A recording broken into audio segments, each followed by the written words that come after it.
St. Catherine's Boxing Club in the heart and soul of Dublin.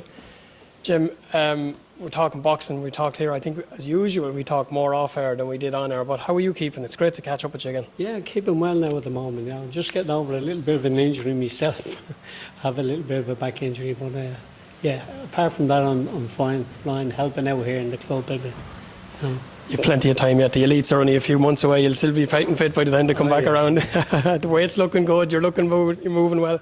Jim, before we start talking about all things modern and all things of the era at the moment, talk to us a little bit about yourself and where the boxing journey started for you, if you can pinpoint it, and when you started boxing yourself. I actually started boxing because on the mother's side of the family, all brothers were all fighters, all Irish champions, and my uncle Terry, he became elite senior champion in 1966, featherweight elite senior champion. So it was just a natural progression to go into this sport, you know. But unfortunately, I didn't do myself justice in the sport. I was in and out of it, and I had potential, but didn't fulfil what I should have done. I could have done, should have done a lot better than I did, you know. So if Jim Halpin, the coach, had Jim Halpin, the fighter, you'd have been able to do a little bit to knock the edges off and help him a little bit more. Yeah, exactly. You know, it's strange the way it was back then. It was either boxing, football, or hurling, and back then, and I wasn't good at the hurling or the boxing at the time, you know. So when you finished, then was it a natural progression from your own fighting career? Was it a natural progression then to move in as a coach and to start those early journeys, those early steps into your coaching journey? No, I boxed in the elites. The last elite championships I boxed in was I was given advice to move down in weight, and I went from featherweight down to bantamweight. It was the biggest mistake in my life, to be honest with you. I fought Mick Holmes in the semi-final. I was at the boxing McLoughlin from Galway in the quarter-final, and I stopped him in the first round. And then I fought Mick Holmes in the semi-final. Yes, like in schoolboy, I done quite well at schoolboy and all that. I fought some very talented kids that were around at the time, you know. One of the things you notice these days is, certainly in the pro game, but the debate and the discussion about coaching in amateurs is wide open, and I guess it's an opinion, and we know what to say about opinions, but something that can never be doubted. I mean, I looked at a lot of terms and a lot of reference for you. You would be referred to often as the coach's coach. But again, a journey like that, Jim, comes from years and years and layers of experience. Those early years as a coach, you're finding your way into it. What is it? Where did it start? And was it difficult when you found yourself finishing your own career, or was it something that happened naturally? My last fight was 78, but 81 was the start of disaster.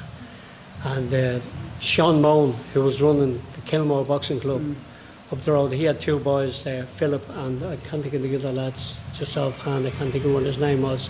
One of them was a bantam, one was a lightweight. And he said, Jimmy, will you come up and just give them a move around, a bit of a spar? Well, from then, a fella called Christy Murray, he was the coach in St. Columban's Boxing Club, and that's just there in Kilmore there. Yeah, well, cool up there. And he said to me, would you come over and give us a dig out, you know? I said, I don't know. He said, no, you'd make a great coach. But that was the start of it. Whether it was from the watchful eye of a coach who knew what he was seeing, or whether it was just our good luck, we owe those people a debt of gratitude that Jim Halpin was spotted fairly early in that. And from that point, Jimmy, it's one thing giving you the keys of the gym, it's one thing giving you the mental or the title of a coach, which a lot of fighters will tell you these days. They'll tell you that lads call themselves coaches, but a lot of them are pad men. It's very special when you can see an individual who can just be themselves, whether it's in the ring, whether it's out of the ring, whether it's their fighting style. That's very important, and you as a coach have always been able to spot that in a fighter, haven't you? Yeah, going back to my time as a juvenile, I even spotted it then, because I was at the boxing, this lad McCarthy from CAA, and he beat me twice. And as I said, from that particular time, I said to myself, something has to change. Yeah. You can't go in with the same tactics and and the result the same again. So I went from Southpaw to Orthodox, and I beat him on his own show. So that was where I got the idea then of, Game plan, strategy. Having a plan B. All boxers need to have a plan B, because if plan A is not working and you're getting the crap bit out of you, you're going to have to do something a little bit different to try and change it. Whether a young guy or a young girl goes to be an Irish champion or an elite level boxer, or whether they're just boxing for a lifestyle, to keep their weight down, or to keep themselves out of trouble. Boxing does fantastic things in communities, especially this little community here. We're in St. Catherine's this morning. It's it's what I call old Dublin. It's real Dublin. And us culchies don't get into these parts of Dublin too often. So we had a hall pass this morning. We were allowed in because we were going to meet Jim and Kellie, so we were safe.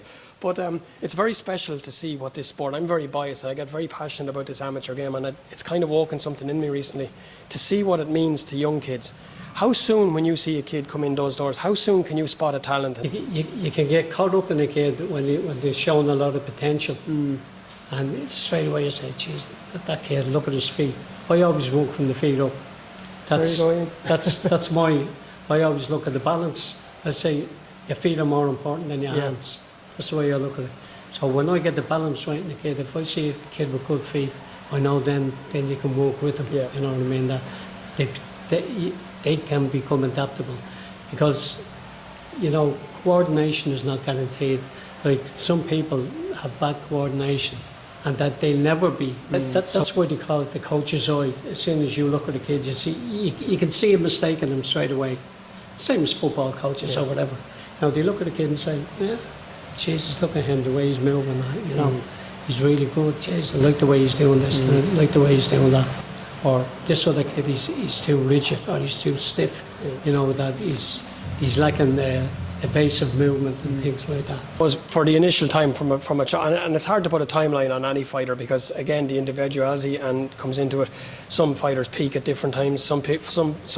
Some lads are sitting in a bar at 50 talking about titles they won when they were 10, 11 and 12. Other people peak. The great Mickey Hawkins tell me he loves to see fellas, he's not too bothered about them winning fights or winning titles at boy 1, 2 and 3. They want to see them fighting. They want to see them fighting when they're starting to come to adult level. But an Irish title, it's very special. It's for a fella who's never won one, or who could only ever imagine one. That to sit in a national stadium, as we've done over the years, and watch the likes of Kellie, or watch your fighters over there, and you've had some amazing fighters through your hands and through your doors. It'll never be lost on me, and I don't know, is it an age thing now, is it glory or the glitz gone off, but that Irish title, and we'll talk to Kellie in a few minutes and ask her to have your hand held high after any round or any win is special. But for you, coming from a boxer's background and as a coach, it still has that. It's still a special title, isn't it? Oh, absolutely. Yeah. Like what you were saying there about about not being concerned about boy 1, boy 2, boy 3. That was always me. I've never ever. I always want the child to enjoy the sport first and foremost. Never put any pressure on them, taking too much weight off them, making it show more so than an enjoyable sport. I always like to see them develop when they hit youth 1, youth 2. I very rarely trained myself. Very rarely trained boy 1, boy 2, boy 3 champions. Well, boy 1, boy 2 maybe. But gradually I'd be looking to see them at Kellie's level. I want to see them enjoying the sport up to a certain age, and then taking it serious, really serious. Okay, now we're going to put a bit of pressure on them. Now we're going to expect. Now we're looking for results. We're looking for performances and things like that. When they develop and mature a little bit more, and they get experience, and they're getting all the experience in between. That's why I'm a devil for saying that the performance is more important than the result. Like, I looked at, I can't think of the name of the young lad from Jobstown.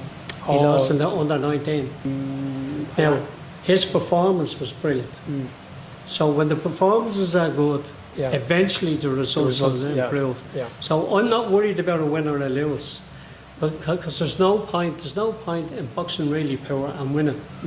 If you're leveling out all the time and you're just just constantly, yeah, he's getting over the line, that's another win for him, or this and that. But if he's not improving, like, what's the point?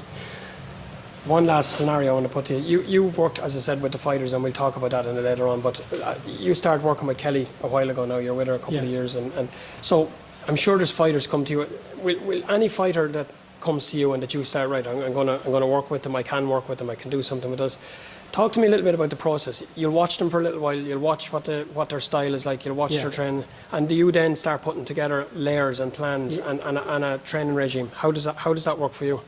See, with the like of Kellie, Kellie was more a defensive, more a counter puncher than she was an offensive.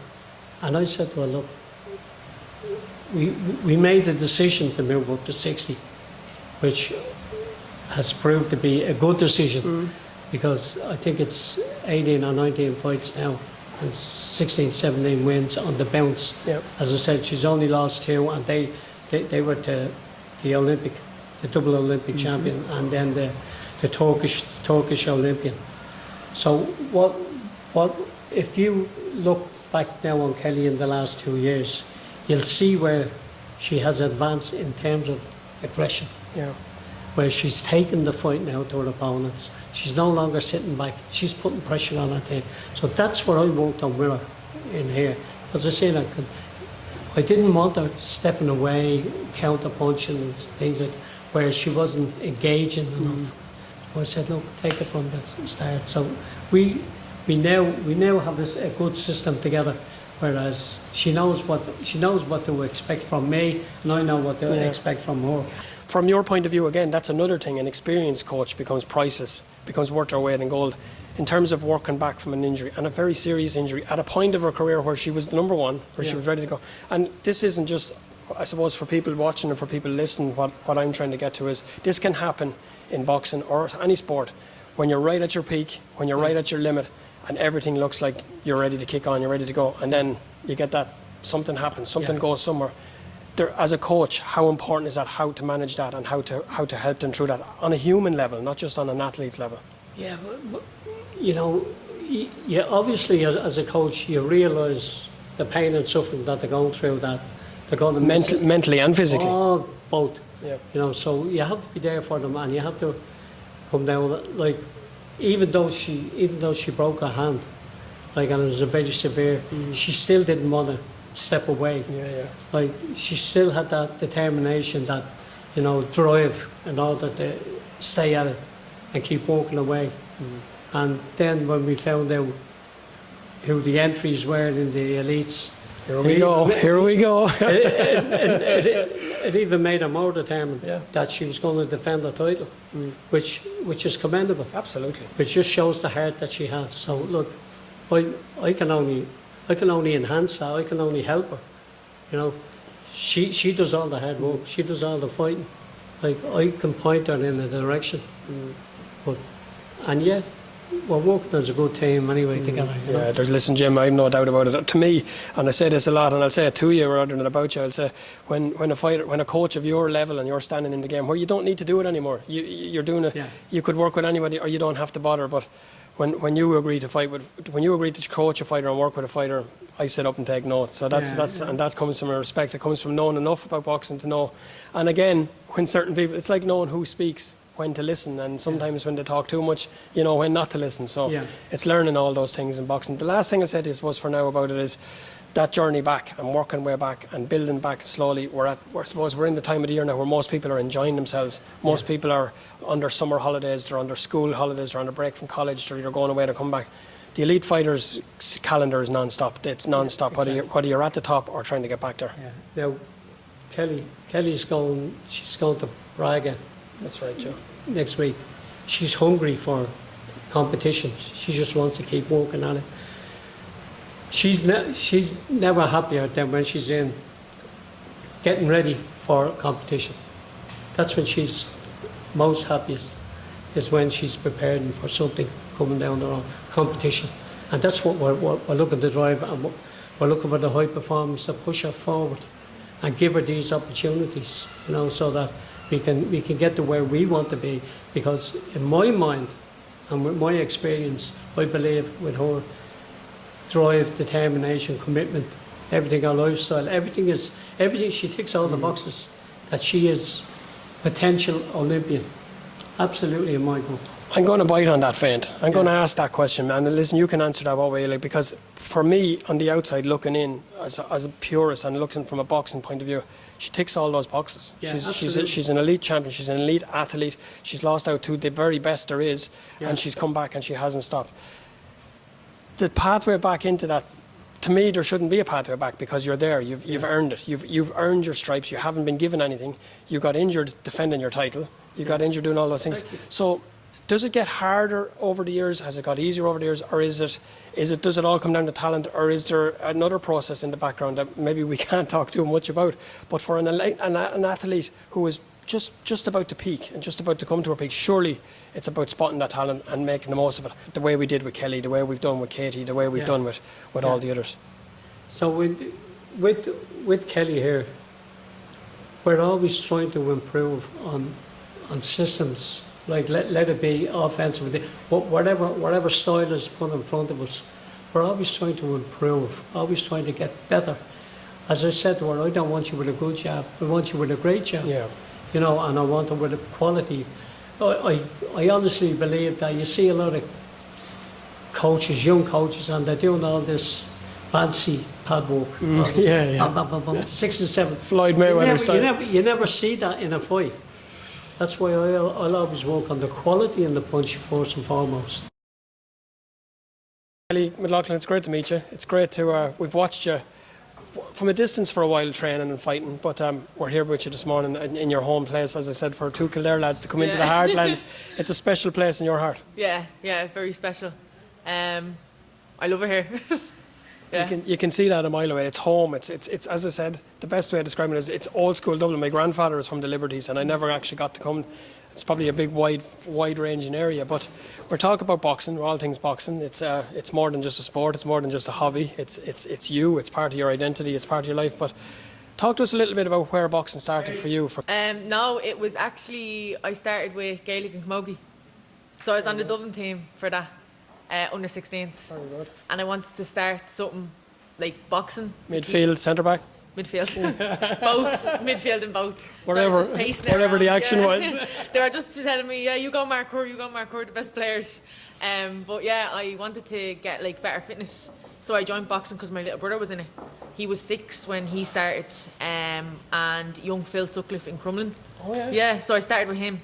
He done a summer camp, and he said to my ma then after the summer camp, like, I don't know, with me and my cousin was like, no, this isn't for me. And I was like, I love it. And he said to my ma, no, she's good.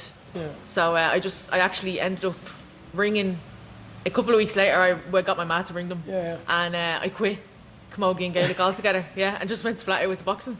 Luckily for us, luckily for Irish boxing, and luckily for boxing. So you're gone from an all-action athlete, so you're always doing something. Oh, yeah. You're always keeping busy, and as I said, it's something that we talked here about gym, we talked in Jobstown, we've talked about in all the amateur clubs. It's as big a part of any. It's as much as part of, just as important as the boxing is what it does for the community. Yeah. It takes kids in, whether they don't all go to be elite champions like yourself, they don't all go to box for Ireland, but the ones that come in here, it's keeping them doing something, it's keeping them value, it's teaching them the discipline, and it's giving them values in life, isn't it? Yeah, definitely. The discipline, I'm finding it like, it's so good with the, like, I've seen it with my little brother. Like, he's not little anymore, he's 22 now, but like, he was very bold as a kid, very bold. And I like this guy already. Yeah. And my ma put him into boxing. We were like, we have to do, like, she was like, we have to do something, like, so we put him into boxing straight away. Like, he was like a different person, just because of how disciplined it is. And you're getting that aggression out that's inner, like, inside you, that you don't know about, and it's just coming out nicely onto the bag, like. How soon did boxing go from something like, because football was something you were doing, you were playing camogie, you were playing football, doing stuff, you're living as well, because you're part of a young girl and a young woman growing up. It's part of its life. You have to be able to balance it all. But at what point in the road, Kellie, did it go from boxing being something you did to something you realise, I think there's something in this, like? Yeah, it was, I'm trying to think, like, so for the I won the under 18s, and I think it didn't hit me yet. Like, I was kind of like, oh, like, that's cool. Like, you know, I'm after winning that. Like, I was only, 2 years in boxing. I was like, that's great. Didn't realise how good that was to do. And then had a bit of a blip in the road. So when I was 20, so the under 22s was kind of my breakthrough, I think, personally. So from 20 to 21, I was in hospital with mental health reasons. So a full year in there, and I think it was 6 months after that, I turned around to my dad and my man and I said, I'm going for the under 22s, like I'm going for the under 23s at the time, I think it was. And they were like, oh, are you sure? Like, you're just out of hospital. And I was like, yeah, no, going for it. Then I won. So I boxed Keltie Leonard and I won. And yeah, I think from then on, like, I was like, right, this is it now. This is me. And that explains this again, because I know from following your journey and from watching from a distance, you've always been a mental health advocate. Yeah. It's something to speak highly of. So for sure. to come back from that, not just coming back from it, and I'm sure for your mum and I'm sure for your team and your close, your nearest and dearest, that was a real worry, but you were able to take that negative and turn it into a spin it and do what you high performance athletes do and what you champions do, because it's about being able to turn that around, because a lot of people would accept it and take it for what it is, but it's important to speak about it more than ever for young people these days. It's almost like now people feel like it's been talked about enough, but we can never talk about it enough. Definitely not. I think personally for me, the stigma is still there about mental health and around mental health. Like, it's so touchy with a lot of people. But for me, I'm like, even my dad says it, and he's come to terms with it now with me. My ma's always been there for me, but my dad's like, you know, he didn't want to come to terms with it, but he's saying now, Kellie's an open book. Like, she is an open book. She'll sit down and talk to anyone about it. Like, I have no problem talking about it because I know how important it is to talk about it. You know, that way I'd love to be like little 16-year-old Kellie would probably be looking at me being like, oh, like, I wish It's not that long ago either, so at least you can still remember it. Yeah, but you know, like, it's like, I wish that like, right now in my life, like, I want to be there for the younger generation. Yeah. Because I know when I was 16, there was no one there like what I'm trying to do for the kids at the minute with the mental health. Whatever about the physical side of it, I think the physical side of boxing, the training and all this is easy. Well, to be fair, you've been to the bottom of a different barrel. You know, I when find you it so talk to us without going too detailed and too personal about it. Yeah. When you go from being at the depths of that, when you were in that, and you were saying you were away you were out of sport, you were out of, I won't say out of life, but you're away. Yeah. You were just, it had been taken away from you due to trying to figure that out, trying to explain it, trying to make sense of it. Talk to us about that journey back and how difficult was that to get back? Yeah, it was. Well, to be honest with you, like, while I was in the hospital, I wasn't thinking about boxing. Like, I to be honest with you, like, I don't remember a lot of it being in there. It was it was dark, like, very, very dark. But I know that there was a turning point. And the turning point for me was when I actually seen it happening. I went to my coach, Shawnee Carton. He passed away while I was in hospital. I went to his funeral. And I actually seen it happening. I seen a funeral. I seen a close person around me dying. I seen the effects of it happening. And it just, I don't know, it changed me. And then straight away, I turned around to my mum and dad and I was like, I'm getting better. 3 months then I was out of hospital. After that, like, something just switched. So like, this boxing game, whatever it throws at you, you can deal with that. Yeah. You've dealt with this. That's incredible. And thanks for sharing that with us as well, because it's important. But you start that slippery slope, if you want, back. You didn't know then. You couldn't have known then where this journey was going. No. Because let's face it, we still don't know where this journey is going. Because I have a bit of a feeling that we haven't even scratched the surface on this. There's roadblocks, there's things. But when you can overcome a roadblock like that, Kellie, there's nothing can stop you. That's literally what Jimmy says to me every day. He says that. We haven't rehearsed that, Jim, by the way. So just in case anyone thinks that's. Yeah, he says it to me, like, when I'm preparing for a fight and stuff. Like, I get very, very nervous, like, because I'm my own worst enemy at the same time. Still, I think everybody kind of is, like, with that, like, mental toughness. Because I'm so tough on myself, I would be the nicest person ever to anyone else. But to me, it's like, oh no, you can be hard on yourself. That like, inner voice is dangerous. Always there. But he just say to me, like, this boxing is nothing to you. You've been through so much worse. Like, no one has been through what you've been through. And I'm like, yeah, like, I get a pump out of it, like, because I'm like, yeah, I'm this, I'm that, like, but yeah, it's unreal just to know that I've come out of it. Like, I always know that, like, you do have your days. Like, of course you're going to have, like, not every day is going to be great. You're struggling. Like, most days I do still struggle. But I'm living proof that there is always light at the end of the tunnel. Like no matter what, there's always light. 100%. Yeah. And it's very refreshing to hear that, Kelly, as well, just to see someone being completely honest. And on top of that, I can see the strength in you that you've come from and gone through. You also had your little injury setback there recently as well, where you were 6 months out of the game. Tell us a little bit about that and how you managed to get through that part. So yeah, that was very, very mentally draining as well. Like that, I was kind of like, oh, is this going to happen again? Am I going to go down that bad path again in life? Questioning things like, will I ever get back to the spot that I was at with boxing? Like, because it's such a high level. If you drop off, you're like, where am I going to be? Is this going to go back to square one? Or, but so got the surgery done and everything, and I was questioning life every day, to be honest with you. Like, I was questioning, like, is this for me? Will I go down a different path? But I flat out with cardio. Like, I just had to keep going. I had to keep going. I had to keep pushing through. I've never been in like something that weird. Like, it was like a weird feeling that I was kind of going through because I was physically stopped. So before I was mentally stopped in boxing. Yeah, I get you. Yeah. But I was actually physically stopped.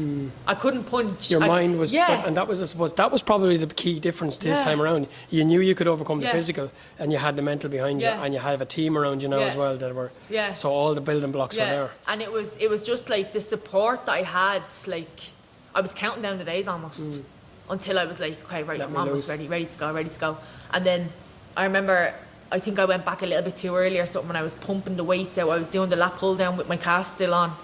My ma's like, I can't even talk to her. Like, I just. Come here, you. Like, can't even talk to her. Like, she's just gone mad. Like, just let her be. See, since I met Jimmy, like, he is like, he knows that I want to be like Lomachenko, and I'm like, he's like, show me exactly the way Lomachenko is, and it's amazing to see him like.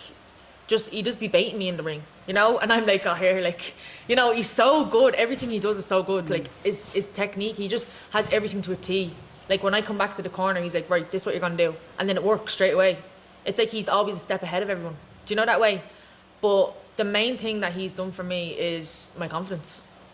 I think personally, a boxer with no confidence is not going far in the ring. I'm not a confident person outside the ring.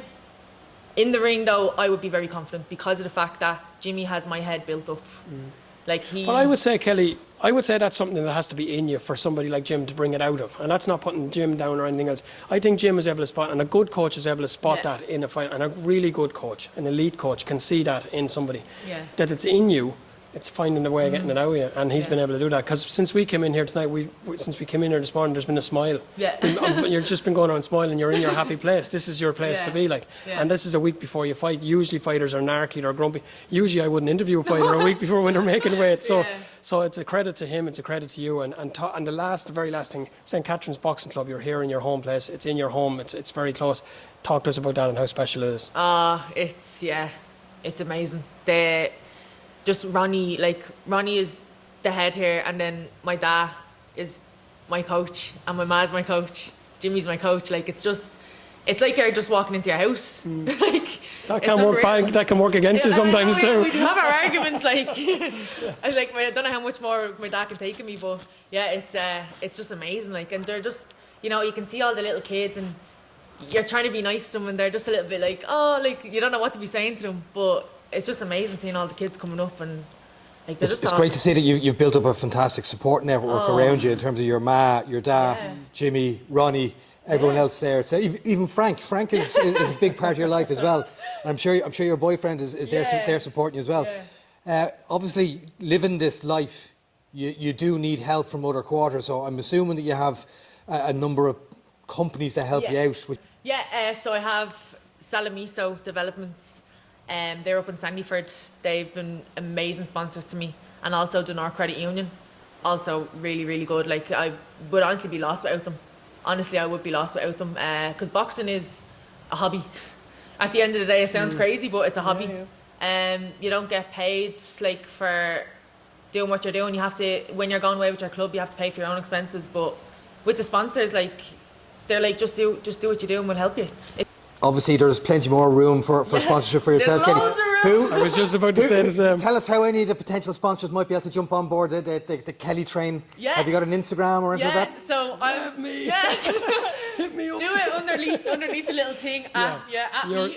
You're reading my mind. Yeah. We'll put all those links in the Kellie notes. Boxing, that's me, yeah. And that's brilliant. Listen, Kellie, it's been a privilege, and thanks very much for taking time this morning on your Saturday morning to chat to us. Thanks so I have much a for really having me. good feeling about this journey, the way it's going. All the parts are starting to come together. It's not about causing trouble. It's not about being political. It's not trying to be smart or being a shitstorm. It's just about being real. And I love seeing good people doing well, and I'm really looking forward to this journey, and I'm looking forward to it. And thanks very much for your time. Yeah. Just 5 days after recording this episode with Kellie and Jimmy, she flew out to weigh in and compete in the Braga Box Cup at the Amco Arena in Braga, Portugal. This high-level Olympic boxing tournament served as one of the largest international amateur boxing events in Europe for this summer, bringing over 800 fighters from 23 different European countries. Weighing in the 60 kilo division, Kellie boxed the opening day in a quarter-final against Beatriz Pinto Almeida of Portugal, where she won a unanimous decision. That put her through to the semi-final on day 2 against former world medalist Miroslava Jedakova from Slovakia. Again, Kellie registered a unanimous points win and moved on to the final, where she boxed Naomi Leova of Italy, where she won the gold medal